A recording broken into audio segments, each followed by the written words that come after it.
Natalia Esler here. Welcome back to the channel. Today we're going to talk all about the role of the partner in pregnancy through to motherhood. This is a great topic, one that's not often discussed but needs to be. And so today I'm hoping the 5 pointers and tips I'm excited to share with you will help you out in this area. The first tip I want to share with you today on this topic is to make sure you get your partner involved in the complete planning process. The planning process from pregnancy all the way through to motherhood. So yes, the pregnancy plan, the birth plan, and the postpartum plan are all essential, and the conversations and the plans that you need to make in regard to each of those need to involve your partner. They have to feel included and they have to feel as part of the team alongside you as you both work together to bring this baby into the world.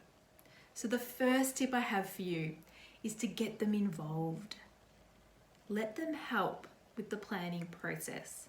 And the more they understand through being part of the planning process, the easier it will be when the time comes for them to support you. So that's my first tip. The second tip I wanted to talk about is to set expectations. Setting expectations is key for the mum and key for the partner. Setting expectations with them is giving them notice. Giving them notice that you will require their support. Giving them notice on what can be expected in pregnancy, birth, and motherhood. Setting expectations should be part of the planning process. When we talk about pregnancy, we need to talk about the expectations of the partner. What is it that they can do to support you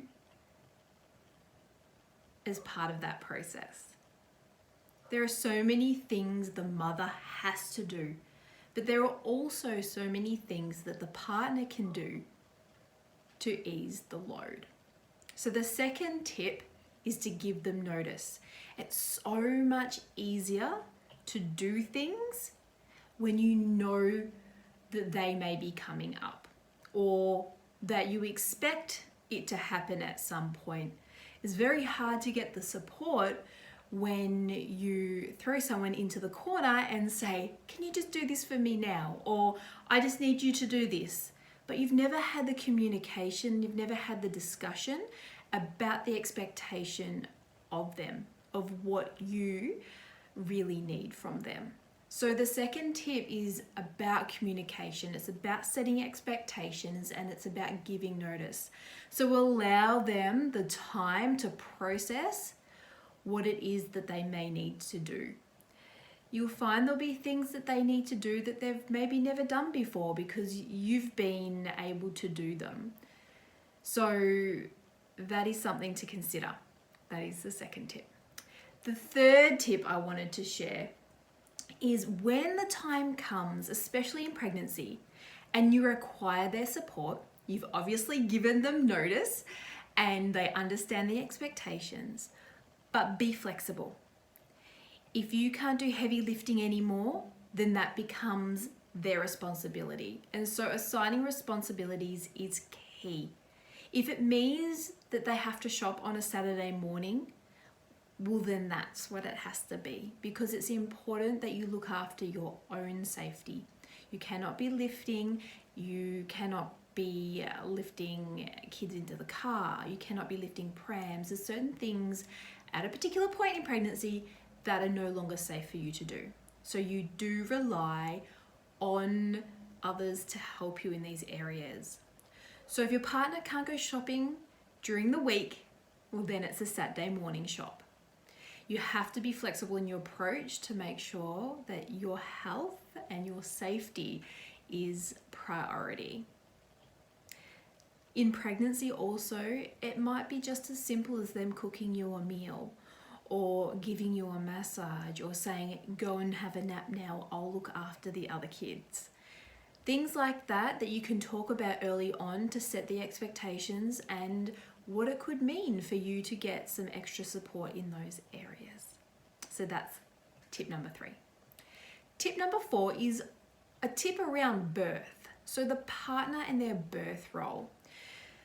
I feel one of the most important things in birth is for your partner to be totally aware of your birth wishes and birth plan. So your birth plan is purely putting down what you wish your birth to be like. And your partner is the keeper of that birth plan. It is their role and responsibility to make sure that what you want in your birth is protected.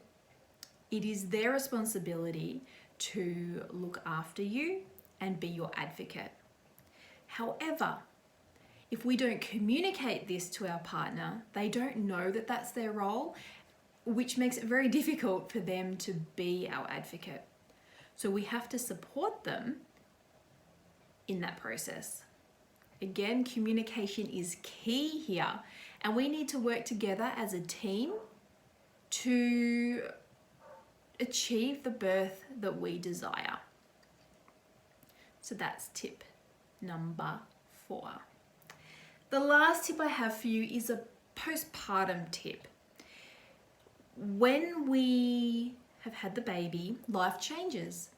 We get less sleep, we are run down, we are tired, we are fatigued, we can be grumpy, we are trying to breastfeed, we are learning all these new things. The bub cries and sometimes we don't quite know why.